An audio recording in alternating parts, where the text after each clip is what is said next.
Bonjour les amis, bienvenue sur ma chaîne YouTube, c'est Annie. Aujourd'hui, je vais aborder un sujet assez à la mode, c'est celui des pervers narcissiques et je vais vous aider à décortiquer un peu ce mot valise-là. Je dis un mot valise parce qu'on est rendu qu'on l'applique à tout et à n'importe quoi.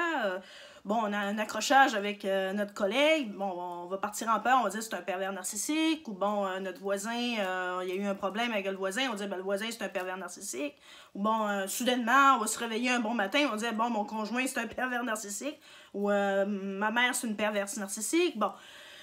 Il faut arrêter aussi avec ça parce que là, c'est devenu vraiment, je pourrais dire, c'est devenu quasiment un problème social. Hein? On voit des pervers narcissiques partout, c'est pas bien du tout. Donc, il faut bien comprendre une chose, OK?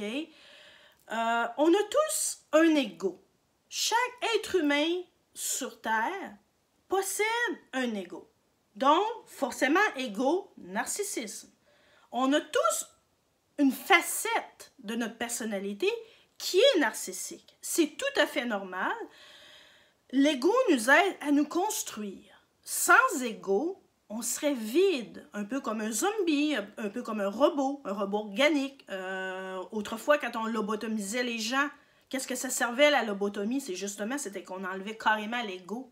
Hein? La personne se réveillait, c'était un cadavre vivant. Elle n'avait plus du tout de désir, plus du tout de sentiments, plus du tout d'émotions, plus rien. Elle était vide. Donc, notre ego nous aide à nous construire, à construire notre personnalité. C'est aussi un instinct de survie parce que l'ego nous aide à survivre, nous aide à prendre notre place dans la société, ce qui est normal, ce qui est tout à fait normal. Où ça devient problématique, c'est quand la perversion se met de la partie. Bon, là, ça commence à devenir compliqué. Donc, si vous amalgamez ensemble perversion et narcissisme, ben, ça fait une explosion atomique. Donc, ces deux éléments-là, fusionnés ensemble, très dangereux. Maintenant, pour simplifier, parce que moi j'aime bien simplifier mes vidéos et j'évite d'aller trop dans les termes compliqués de psychologie ou de psychiatrie qui risqueraient d'égarer l'auditoire et finalement, ben, la personne elle a fini d'écouter la vidéo et elle a vraiment rien compris. Parce que bien souvent, c'est ça, il y a beaucoup de vidéos sur la perversion narcissique, mais il y a beaucoup de... Le vocabulaire, parfois, peut être difficile à comprendre et finalement, on n'a pas vraiment bien compris. Donc, je vais y aller simple. Vous voulez savoir c'est quoi un vrai pervers narcissique? Écoutez les films Disney. Écoutez, par exemple, Cendrillon. Sa belle-mère, la façon dont elle la traite. Typiquement, ça, c'est le meilleur exemple de perversion narcissique que vous pouvez avoir. Le roi lion. Le méchant lion, là, Scar. Super. Ça, un super bon exemple. Là, vous l'avez, votre pervers narcissique, au complet. Hein? Donc, le roi lion, Cendrillon, okay? Blanche-Neige, la Belle au bois dormant, les 101 Dalmatiens, Cruella, c'est un autre exemple de perversion narcissique, ça. Donc, écoutez ces films-là, étudiez bien le vilain, vous allez comprendre c'est quoi un pervers narcissique. Le mot pervers narcissique, c'est un mot moderne qui signifie tout simplement méchant. OK? Donc, on peut être narcissique, avoir un peu d'ego, d'amour de soi, sans être pervers, sans être méchant. Cendrillon, ne venez pas me dire qu'elle n'a aucun ego. Bien au contraire. On voit qu'elle a un côté narcissique, Cendrillon. Elle veut aller au bal. Elle veut rencontrer le prince charmant. Ben oui, elle a du narcissisme, Cendrillon, mais elle n'est pas méchante. On le voit bien à la fin, elle a pardonné. Elle a pardonné à ses belles-sœurs et à sa belle-mère. Donc, elle n'est pas méchante, mais elle est narcissique à sa façon. Elle a voulu aussi réussir, elle a voulu prendre la chance d'avoir son bonheur, de réaliser son rêve. Il n'y a rien de mal là-dedans du moment où tu ne pénalises pas les autres, que tu n'utilises pas les autres, que tu ne blesses pas les autres. Donc, comme je disais, l'ego, un peu de narcissisme, bien dosé, il n'y a aucun problème là-dedans. Donc, Cendrillon, écoutez ça, même si c'est un peu fleur bleue, tout ça, Ça va vous donner vraiment, en gros, ce que c'est un pervers narcissique, une personne méchante. Maintenant,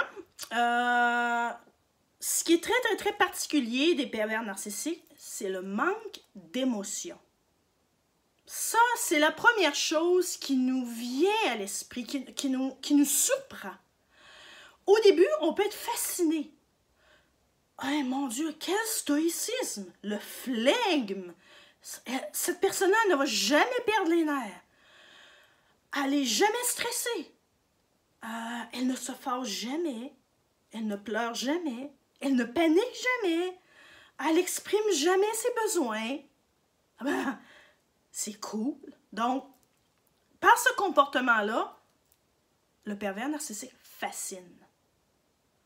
Le pervers narcissique va susciter de l'admiration, souvent au travail ou tout ça, justement à cause de son stoïcisme, à cause de la façon, sa façon d'être. Pour un employeur, souvent, c'est merveilleux. Parce qu'aujourd'hui, on vit dans une société où on diabolise l'émotif. Une personne émotive est forcément, une personne émotive, sensible est forcément une personne à problème psychologique, une personne indésirable. Bien souvent, l'émotif passe pour le pervers narcissique et c'est là que c'est dangereux. Parce que c'est carrément le contraire. Absence d'émotion, comme je disais au début de la vidéo, ça veut dire absence d'être. Donc, si vous n'avez pas d'émotion, comment vous pouvez avoir de l'empathie? Parce que là, les deux choses s'emboîtent les unes dans les autres. Si vous n'avez pas d'émotion, vous ne pouvez pas ressentir ce que l'autre ressent. La peine, la peur, la panique, la colère, la détresse, la souffrance. Vous n'avez pas d'empathie, vous ne pouvez pas ressentir ces émotions-là. Donc, c'est pour ça que le côté émotif est important chez l'être humain, pour les relations sociales, pour pouvoir maintenir un certain équilibre. Les émotions sont importantes parce qu'elles nous permettent aussi de comprendre l'autre. Donc, si on ne ressent jamais la peur, on ne peut pas comprendre que notre voisin peut, lui, ressentir la peur et la panique. Donc, le pervers narcissique, ce qui est classique chez lui, c'est son manque total d'émotion, son manque total d'empathie. Ce qui fait qu'il peut faire mal à autrui même s'en rendre compte.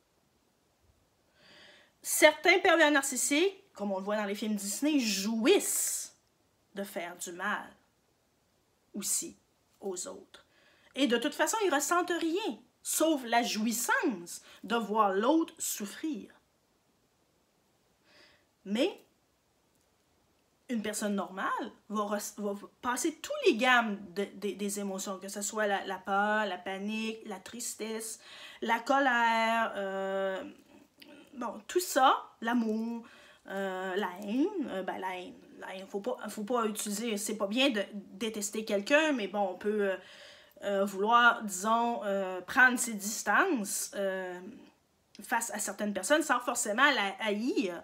Mais bon, tu vas t'en méfier, hein, parce que tu n'as pas envie qu'elle te détruise. Hein. Donc, toute cette gamme d'émotions-là, une personne normale les vit. Elle vit ces émotions-là. Ce que le méchant, le pervers narcissique, ne peut pas. Donc, ça, même si on sait très bien qu'une certaine forme de stoïcisme, de calme, c'est important, méfiez-vous d'une personne que vraiment, vous avez l'impression qu'elle ne ressent absolument rien. Souvent aussi, ces personnes-là ont un regard fixe. Elles ont tendance à vous fixer dans les yeux sans vraiment avoir d'émotion au niveau du visage. Ça peut être un autre indice aussi. Ou parfois, elle a le regard fuyant, ce qui veut dire qu'elle va souvent avoir un regard oblique. Elle ne vous regardera pas dans les yeux, elle va toujours fixer le sol. OK? Ça aussi, c'est pas bien. Sans qu'elle vous fixe carrément dans les yeux au point de vous rendre mal à l'aise. Mais là, si une personne, elle n'est pas capable de vous regarder quand elle vous parle, ben, peut-être que c'est parce qu'il y a quelque chose derrière tout ça. OK? Maintenant, je ne veux pas vous inciter à faire des jugements à l'emporte-pièce. Si jamais vous êtes face à une situation comme ça, l'idéal, c'est d'aller en consultation, de consulter quelqu'un et de parler avec ce professionnel-là, ce thérapeute-là. Seul lui pourrait peut-être vraiment vous conseiller. Moi, ce que je vous dis, c'est juste pour essayer de décortiquer un peu ce mot valise-là, parce que maintenant, on l'utilise sur tout et n'importe quoi. Heureusement, les pervers narcissiques, les vrais, sont rares. Okay? Ce qu'on fait face au quotidien, en règle générale, c'est juste des cas de narcissisme, ce qui est pas vilain. Hein? Parce qu'une personne normale, même si elle a un peu d'ego, du narcissisme, sait dire pardon. Par exemple, moi, okay, j'ai des valeurs chrétiennes, j'ai des valeurs morales qui m'ont été inculquées dès mon enfance. Je sais ce qui est bien, je sais ce qui est mal. Je fais la différence entre le bien et le mal, ce que le pervers narcissique ne peut pas faire. Donc, si je sais que j'ai blessé quelqu'un, toujours l'empathie, hein, je sais que la personne en face de moi souffre. Ben, je vais aller lui demander pardon. Je vais dire, je m'excuse.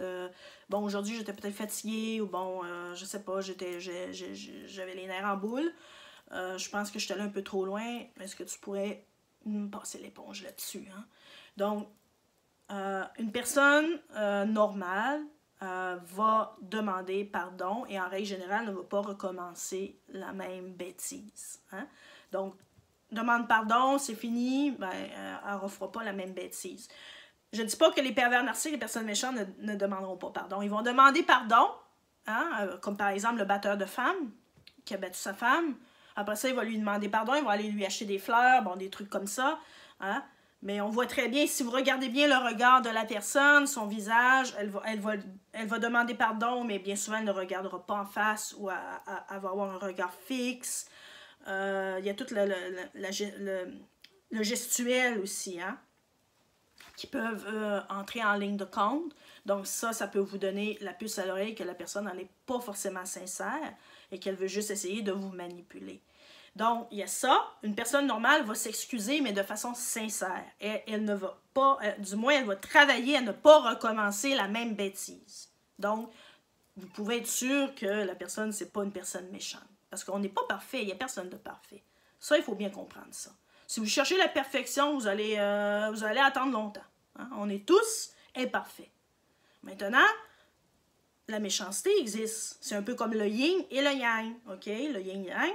Il y a le bon, il y a le mauvais. Ça fait partie de la vie. Donc, oui, il y a des personnes authentiquement méchantes qui existent dans ce monde-là. Et il faut savoir se protéger d'elles. Il faut savoir aussi les repérer. Donc, une autre chose qui peut vous mettre aussi la puce à l'oreille, c'est la culpabilité. Un pervers narcissique, pour garder sa proie sur emprise, va utiliser la culpabilité. Je vais vous donner deux exemples. Un exemple dans un couple. Prenons l'exemple d'une femme issue de la classe prolétaire, okay, qui a épousé un bourgeois et que son mari, bourgeois, pervers narcissique, va constamment lui radoter, lui remettre à l'esprit qu'il a trouvé dans la rue. Hein? Tu sais que je t'ai connue, hein? Tu étais juste une caissière de supermarché, hein? T'avais même pas fini ton collège. C'est grâce à moi si aujourd'hui tu es avocate. Hein? Parce que j'ai payé tes études. Aujourd'hui, tu as ton cabinet d'avocat. Tu es avocate. Mais tu n'étais rien et tu es toujours rien. Tu n'es même pas une bonne avocate. De toute façon, c'est moi qui t'ai placé où est-ce que tu es présentement. Attention. Ça, ça, là, c'est terrible. Là, j'ai pris l'exemple de avocate. Bon, elle aurait pu être autre chose, artiste ou bon, n'importe quoi d'autre, hein, un médecin. Elle aurait pu faire des études dans n'importe quoi. Je prends juste l'exemple d'avocate, OK? Parce que c'est un métier qui séduit beaucoup de femmes. Hein? Beaucoup de femmes rêvent de devenir avocate. Donc, c'est ça. Donc, c'était une caissière de supermarché qui a finalement rencontré un homme bien nanti, qui l'a probablement mis en confiance, qui l'a aidé à payer ses études, à finir ses études, et à devenir avocate. Il l'a aidé à ouvrir son cabinet d'avocat. Mais il essaie toujours de lui faire comprendre, de lui remémorer d'où elle vient, et que finalement, c'est une bonne Arienne, que de toute façon, elle n'aurait jamais réussi sans lui. Donc ça, c'est une ruse affreuse et c'est très dangereux. Une personne normalement équilibrée ne ferait jamais ça. Par exemple, moi, ça me traverserait pas l'esprit de dire ça à quelqu'un, même si j'aurais aidé la personne à s'en sortir. Par exemple, je rencontrais un mec, puis mettons, j'aurais de l'argent beaucoup, puis que je l'aiderais à justement se prendre en main, puis à finir ses études et à travailler, ben c'est pas moi qui va lui rafraîchir la mémoire d'où il vient. Hein? Donc, une personne normalement constituée ne fait pas ça. Mais le pervers narcissique, lui, le fait. Parce que son but, c'est justement, c'est de te rendre, de te démolir. De te démolir, en te démolissant, ben, tu ne pourras pas te défendre. Parce en fin de compte, il te fait comme une lobotomie, un lavage de cerveau. Il te laisse complètement vide. Donc, c'est la ruse de la culpabilité. La personne ne pourra pas se sauver parce qu'une personne normalement constituée va ouais, c'est vrai, il m'a aidé. Hein. Si je ne l'avais pas connu, ben, je ne serais pas avocate aujourd'hui. Je serais encore peut-être caissière de supermarché ou je ne sais pas trop où, hein, ou à laver des planchers dans un immeuble à bureau. Hein. Donc, c'est ça. Donc, la personne normalement constituée va réfléchir de cette manière-là. Donc, le pervers narcissique le sait. Il le sait. Donc, voilà. Un cas aussi assez typique chez les parents. Une mère, par exemple, va dire « Tu sais, j'aurais pu me faire avorter, hein? Tu serais pas là aujourd'hui. Tu serais pas au monde. » Ben oui. Ben oui, mais de toute façon, les enfants ne demandent pas à venir au monde, hein? Est-ce que l'enfant a demandé à venir au monde? Ben non. Donc, elle avait juste à se faire avorter. C'est pas plus compliqué que ça. Hein? De toute façon, déjà là, en partant, si elle mentionne le mot avorter, c'est que probablement que quand elle était enceinte de vous, ben, elle devait y penser, mais pour une raison quelconque. Des fois, bon, l'avortement, ça dépend des pays. Il y a dans certains pays que le droit à l'avortement est venu beaucoup plus tard. Hein? Donc, ou peut-être pour des raisons religieuses, hein, des croyances religieuses, la personne ne voulait pas l'enfant, mais bon, peur d'aller en enfer, bon, tout ça. Donc, finalement, elle vous a gardé. Hein? Elle ne s'est pas fait avorter parce que c'est contre ses croyances religieuses. Donc, voilà, elle va vous dire ça, j'aurais pu me faire avorter. Ou par exemple, tu sais, tu me dois tout, hein, parce que moi, je me suis fendue en quatre pour toi. J'ai travaillé comme caissière, j'ai lavé des planchers, j'ai gardé des enfants pour te faire aller à l'école. Aujourd'hui, ben, t'es médecin. Et tu me traites de cette manière-là, et blablabla, la romance, là, toute cette manigance-là, elle veut vous faire sentir coupable parce qu'elle a travaillé dur pour vous aider à payer des études.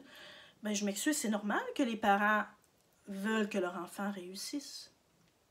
C'est normal que les parents se fendent en quatre pour leur enfant. C'est l'instinct maternel, ça. Est-ce que les parents veulent que leur enfant finisse dealer ou finisse dans la rue SDF? Ben, je pense pas. Hein? Quand on a des enfants, on veut le meilleur pour eux. Et ça ne nous dérange pas de travailler dur pour eux, pour leur futur. C'est un cadeau qu'on leur donne.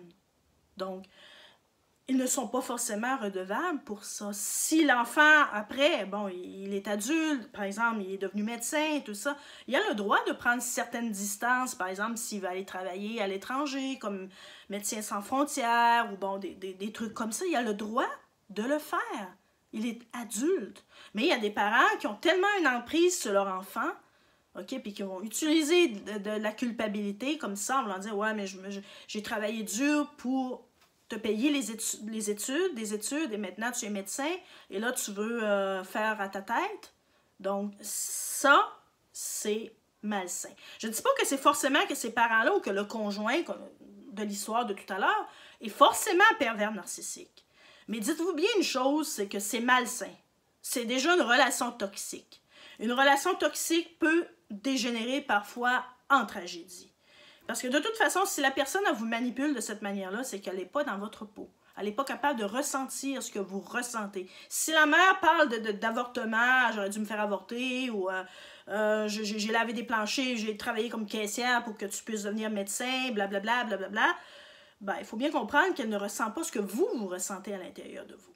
Tout ce qu'elle veut, c'est qu'elle pense juste à elle ou à lui. Hein? Il vous garde prisonnier et là, il se rend compte que vous voulez voler un peu de vos propres ailes. de l'exemple de la conjointe qui est devenue avocate grâce à son époux qui était issu d'une classe supérieure. Par exemple, le médecin bon, sa mère célibataire, ou bon, peu importe, les deux parents ont travaillé dur, ils ont économisé, ils ont travaillé dur pour pouvoir permettre à leur enfant de devenir médecin. Ben, s'ils utilisent ça, ça devient comme une espèce de dette, autrement dit. Donc, dette, quand on va à la banque, on demande à des inconnus de nous prêter de l'argent. Hein? C'est une dette, c'est normal. Mais quand il y a l'amour, on n'est pas supposé d'avoir des dettes envers quelqu'un. Et à moins que les choses soient déjà claires, ok, tu me rends... C'est ça. C'est qu'un couple normal ou une relation normale de famille, ils vont établir des règles. On va leur dire, ben là, je te prête de l'argent, mais il faut que ça soit clair, tu dois me rembourser quand tu vas commencer à gagner. Bon, si les parents auraient établi un système comme ça, ben là, oui, là, ça aurait été correct. Ou mettons, si le mari aurait demandé à son épouse, ben quand tu auras ton cabinet d'avocat, ben j'aimerais que tu me... Autrement dit, que tu me verses une compensation, un remboursement. OK? Bon, les choses sont claires, la personne, elle est d'accord avec ça, la conjointe, l'épouse, OK, il n'y a pas de problème, ou l'enfant, oui, OK, je vais retourner l'argent que vous avez sacrifié pour moi, pour me permettre de devenir médecin. Là, les choses sont claires, OK? Mais en temps normal, en règle générale, moi, ici au Japon, je le vois régulièrement, les parents se fendent en quatre pour leurs enfants. Les époux ici, là, ça travaille là, de 8 h du matin, ça rentre le soir, vers 11 h le soir. Tout passe pour les enfants, l'école, les activités parascolaires, par exemple, tout ça. Ils investissent une fortune pour l'éducation de leur enfant. C'est tout à fait normal. Ici, au Japon, la plupart des maris entretiennent leur épouse. J'aime pas le mot entretenir. Supportent leur épouse. Donc, c'est quelque chose de normal au Japon, en Corée du Sud, à Hong Kong, en Chine, aux Philippines. Dans beaucoup de pays, ça fonctionne de cette manière-là. Les enfants, c'est sacré. Il faut se sacrifier pour eux pour leur offrir un futur. Hein? L'école, c'est important. Dans les couples, ben, c'est des relations qui sont basées sur la complémentarité et non l'égalitarisme. Donc, l'époux travaille, l'épouse reste à la maison pour s'occuper bien souvent aussi de ses beaux-parents. OK, les beaux-parents, les parents de son époux, donc les personnes âgées restent souvent à la maison. Donc, c'est l'épouse qui va s'occuper des enfants, des personnes âgées, elle va s'occuper des achats, elle fait aussi le budget familial, l'éducation des enfants, hein, après les devoirs, tout ça, le ménage, le jardinage, bon, disons qu'elles ne chôment pas, hein, l'épouse japonaise, elles ne chôment pas du tout, donc elles ont souvent 2, parfois 3 enfants, moi j'ai 2-3 voisines, il y en a une qui en a 5, hein, ouh! Donc, non, elles ne chôment pas, là, les femmes japonaises. Donc, c'est bien. Et ici, au Japon, curieusement, il n'y a pas beaucoup de cas de pervers narcissiques. C'est assez rare qu'on en entend parler.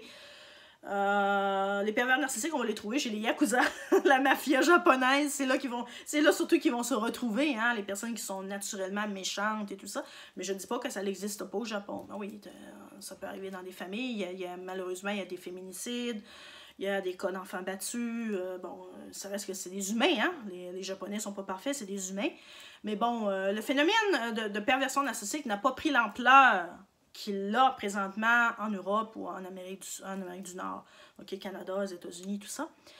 Donc voilà, donc j'espère que ça vous a aidé un petit peu à comprendre. N'oubliez pas les films Disney, parce que c'est une façon ludique de comprendre un peu ce phénomène-là. Bien souvent, dans les formations aussi en psychologie et tout ça, ils nous demandent régulièrement de visionner les films Disney pour cerner la personnalité méchante, hein, la personnalité des pervers narcissiques, tout ça. Donc, ça nous aide aussi à comprendre un peu de façon ludique et tout ça. Et aussi de comprendre que même les héroïnes, les héros dans les films, ont aussi un peu un côté narcissique, si on peut dire comme ça. Ils veulent réussir. Hein? Le roi lion, on voit bien, il veut réussir aussi. Au début, quand il se rebuffait, puis qu'il ne voulait pas retourner, puis bon, tout ça. Ça aussi, c'est une manifestation de l'ego. Hein? Donc, c'est Cendrillon qui voulait aller au bal, hein? Qu'elle voulait rencontrer le prince charmant, qu'elle voulait être belle, bon, tout ça. C'est tout des manifestations, on pourrait dire, égocentriques, hein? Narcissiques. Mais c'est pas forcément vilain. C'est pas vilain, c'est quelque chose qui est humain. On est des humains avant tout. On n'est pas des robots. On n'est pas des zombies. Hein? Ouais, c'est la mode, les films des zombies. Hein? C'est la mode, les robots aussi. Hein? Bon, mais faut bien comprendre qu'on n'est pas des zombies, puis on n'est pas des robots. On est des êtres humains. Donc, on a des sentiments, on a des émotions, ce qui est tout à fait normal. On a des désirs. On a le droit aussi de vouloir prendre notre place dans la société. On a le droit de vouloir réussir. On a le droit de vouloir briller. On a le droit de vouloir être belle. Hein? Du moment où ce qu'on ne brime pas l'autre. Du moment où ce que tu ne retires pas quelque chose à l'autre pour t'élever. Hein? Du moment où ce que tu ne détruis pas l'autre pour t'élever, il n'y a aucun problème. Tant que tu considères l'autre comme ton semblable. Il n'y a aucun problème au narcissisme, soit proprement parlé. Donc, c'est ça qu'il faut comprendre, parce que là, les gens, ils paniquent.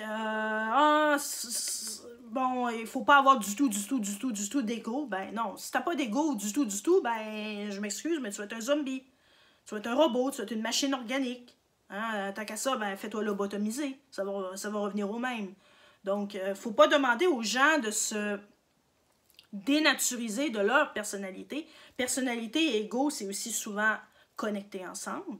Ce qui est intéressant dans la société, c'est de voir qu'il y a des personnes qui sont différentes. C'est ça aussi qui rend les choses si excitantes. Si tout le monde serait pareil, bâti sur le même modèle, je m'excuse, mais j'ai pas du tout envie de vivre dans une société comme ça. Et là, on dirait qu'on est en train de s'enligner vers ça, parce que c'est un peu ça que ben, le système, hein, ceux qui nous dirigent, l'oligarchie, appelez ça comme vous voulez, cherche à faire, parce que une population, une masse, si on rend les masses toutes identiques, sans personnalité, sans ego, hein, ils vont être beaucoup plus faciles à manipuler et à contrôler. Parce que nos émotions, notre ego nous aide à survivre. Nous aide à survivre dans ce bas monde-là. Donc, c'est comme ça qu'on peut survivre. Sans les émotions, on devient une machine organique. On devient un zombie, donc on se fait contrôler par n'importe qui.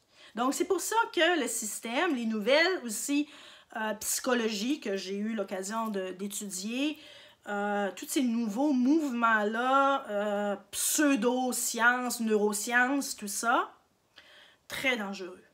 Très dangereux. C'est pratiquement quasi une usine à fabriquer des pervers narcissiques. C'est quasi une usine à rendre les gens méchants.